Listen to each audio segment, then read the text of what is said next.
Welcome back. In today's video, we explore Excel's Power Query, a powerful business intelligence tool built into Excel.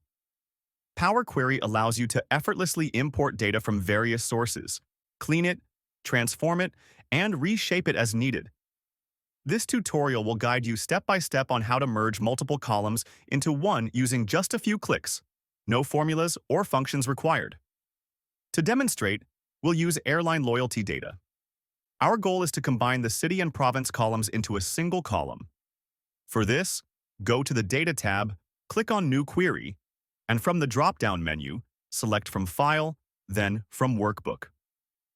Browse for your file, double-click on it, and then select Sheet 1 by double-clicking on it. As it is our file in which we want some changes, navigate to the Transform tab.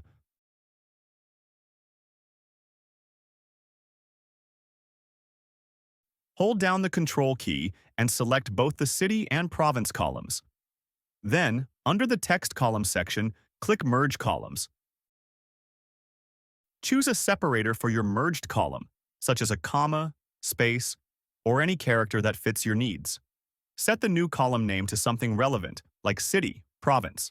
Once you've customized the merge, click OK. Navigate to the Home tab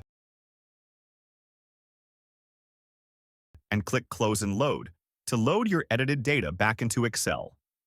And that's it. You've successfully merged two columns into one without needing any formula, like concatenate. Power Query makes it incredibly simple to handle these tasks with just a few clicks.